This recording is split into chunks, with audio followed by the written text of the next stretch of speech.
My sister and I were left home alone for the night because our parents were attending the graduation party of one of my brother's friends.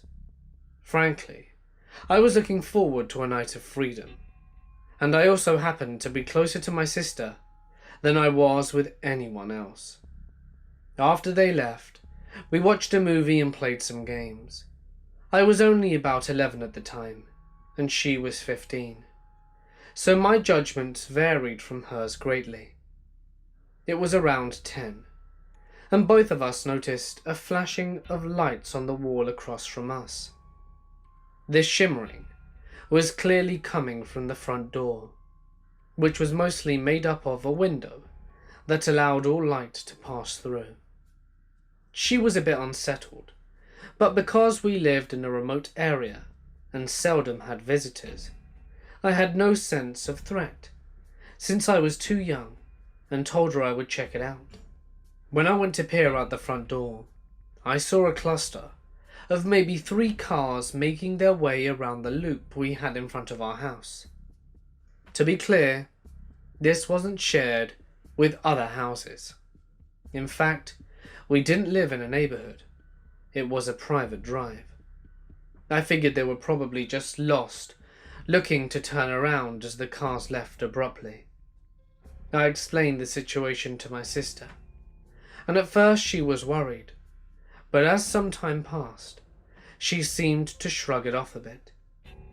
We finished watching TV, and were beginning to clean up around the house, when we heard the knob on the entrance door by the garage being fiddled with. It was a bit faint, and could have been an animal, which happened a lot, and I didn't worry about it too much, but my sister continued to grow skeptical. This struggling with the knob went on for a minute or so, accompanied by some jiggling, and started to sound like something was being stuck in the keyhole. It subsided, and then was finished with a firm pound on the door, as we heard it echo through the house. As someone who was still rather ignorant of danger, I became scared, and my sister looked at me as we were in silence. We paused for about 5 seconds out of shock, and before we could make any movements, we heard the door from our basement open and slam shut. Our basement staircase was across the house, and there was no way a single person could have covered that distance in time. Using a separate staircase, we crept upstairs with haste. Both of us ran to my sister's room, and we hid in her closet. Once in there, we got on the phone with our parents and informed them. They notified the police were informed and to stay put. In her closet, we fumbled through the dark to grab items that we could use to defend ourselves with. She grabbed her snowboard, which had a sharp metal edge on the end, and I could find nothing better than a sturdy hanger. Both of us breathing heavily, we soon noticed something outgrow the sound of our breaths. We heard footsteps resonate and increase in volume as they clearly came closer and closer to her room. Right as the steps came to a stop, we looked at each other in the eye in terror, because we knew that this person was now in the room. From under the closet, we saw light pierce through the crack as the switch was flicked.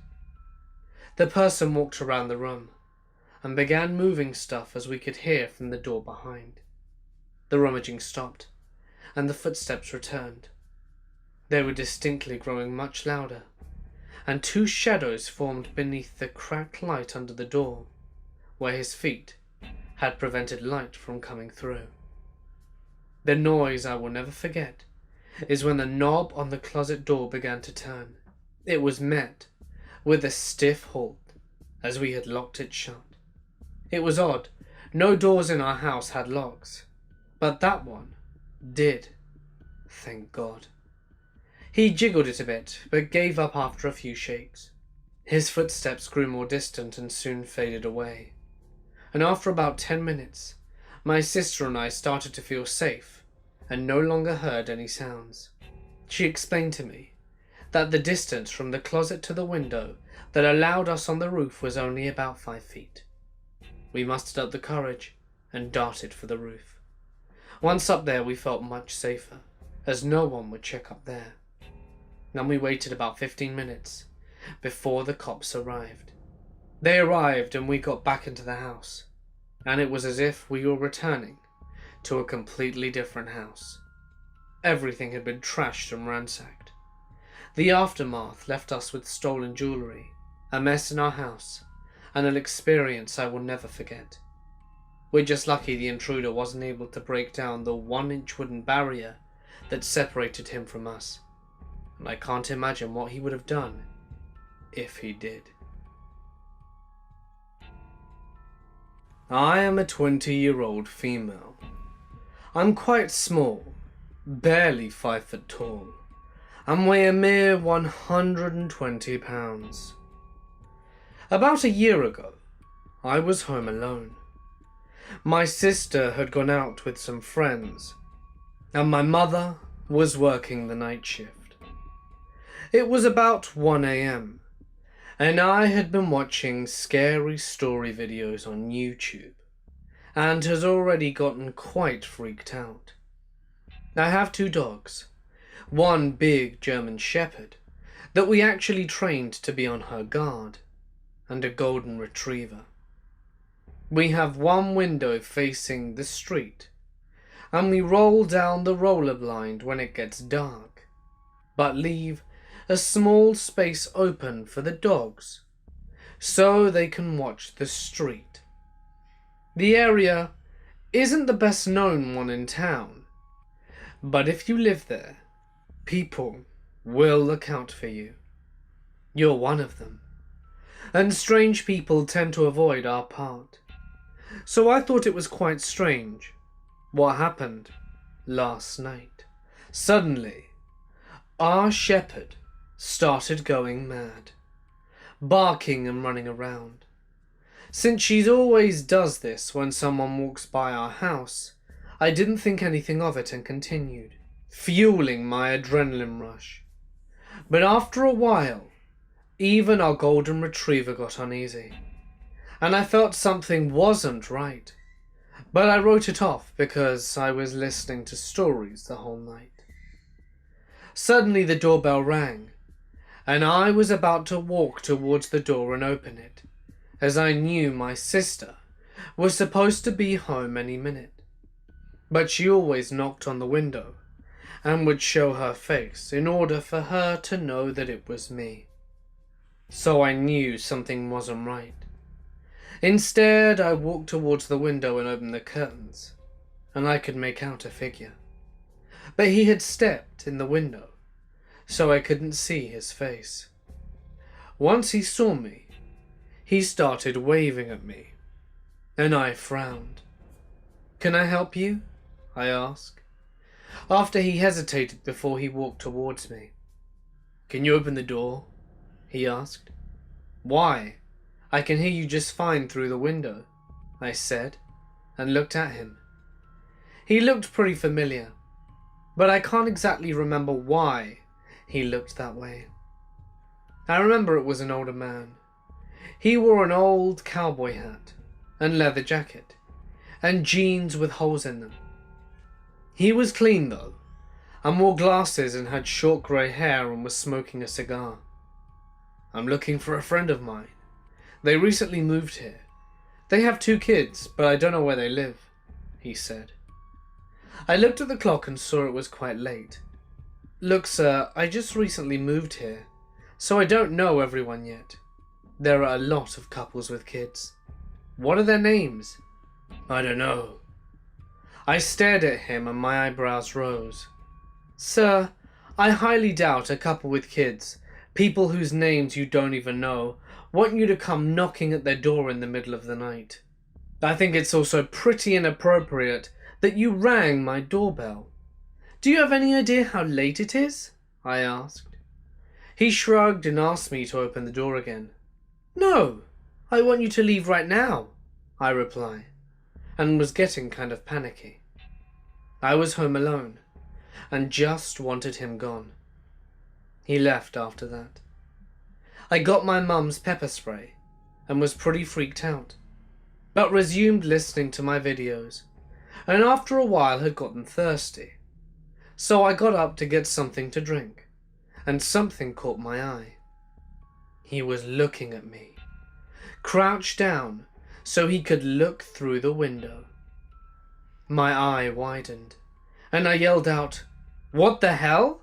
and walked towards him and opened the curtains. "Look, mister, I have a dog in here that will bite your ass. I'm not asking politely anymore. I want you to leave or I'll call the police." He just looked at me and smiled. I really wanted him gone now, and I was getting quite angry. I did not respond well when I was scared. When choosing between fight or flight, I always lash out and fight.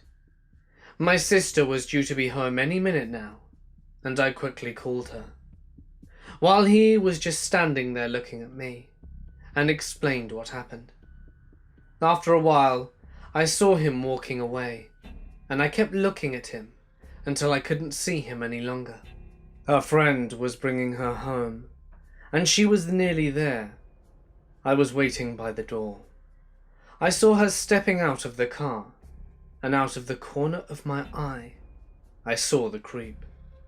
My heart dropped to my arse, and I got so angry.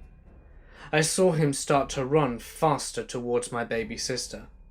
I pulled open the front door and walked towards her on my bare feet, pepper spray in hand. The moment he reached for her, I sprayed him in the eyes.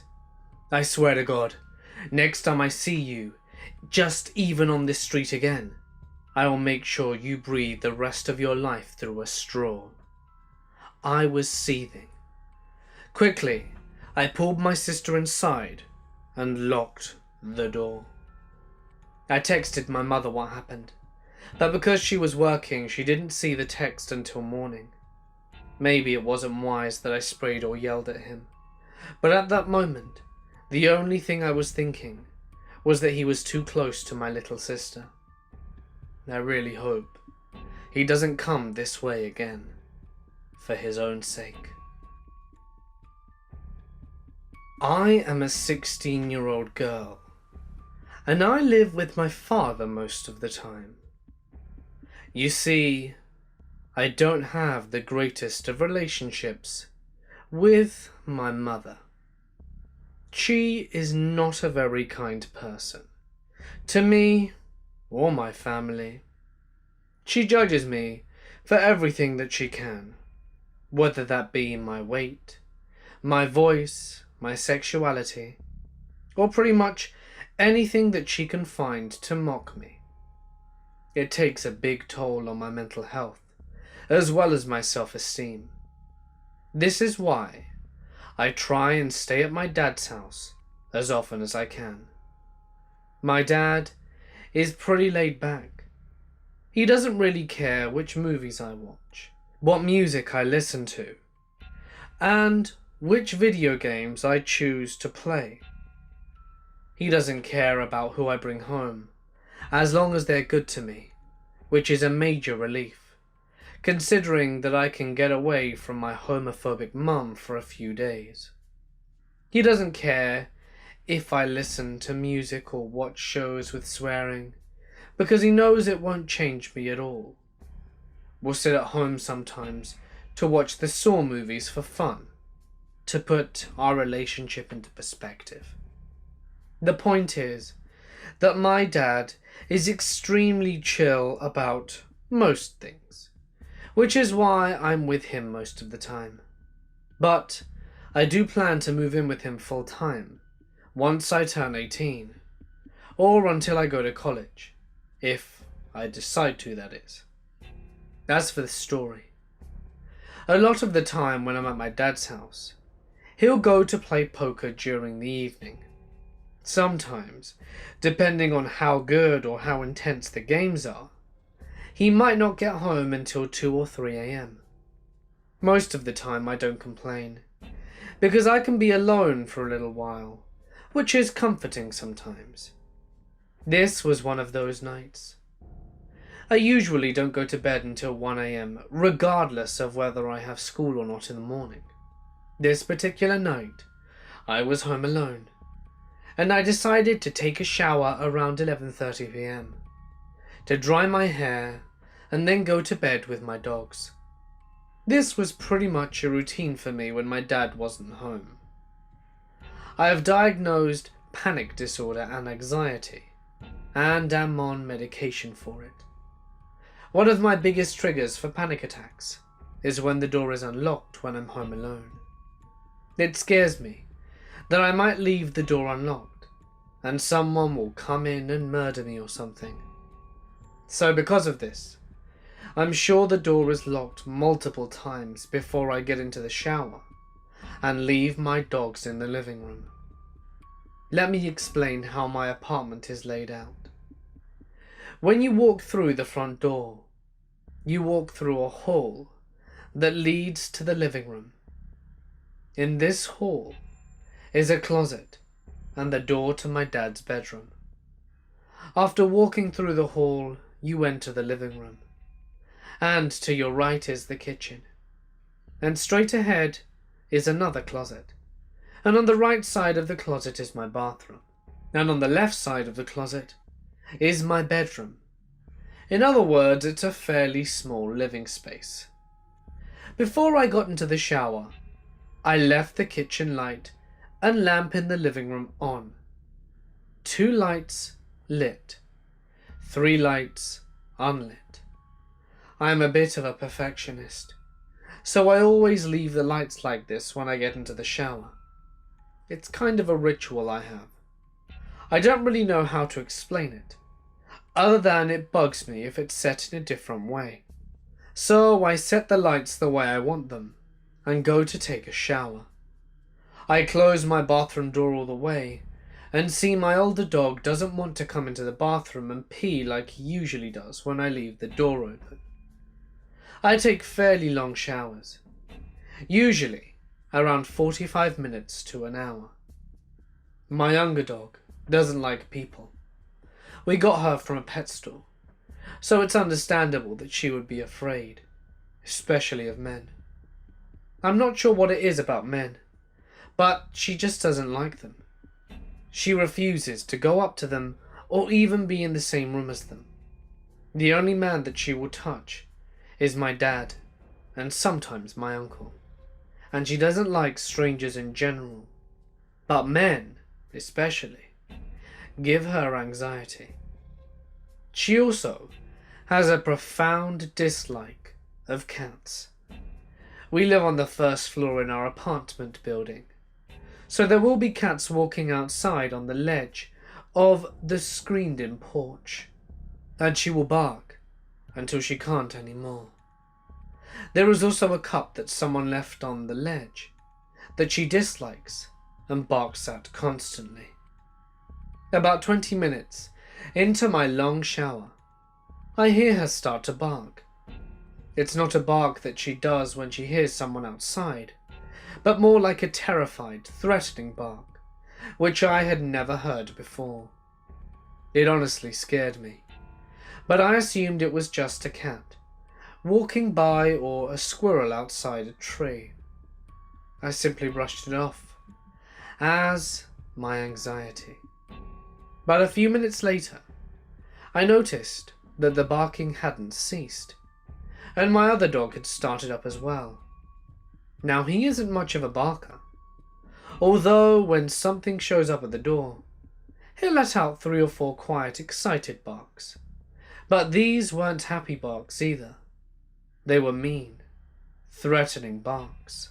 This went on until I came out of the shower about half-hour later.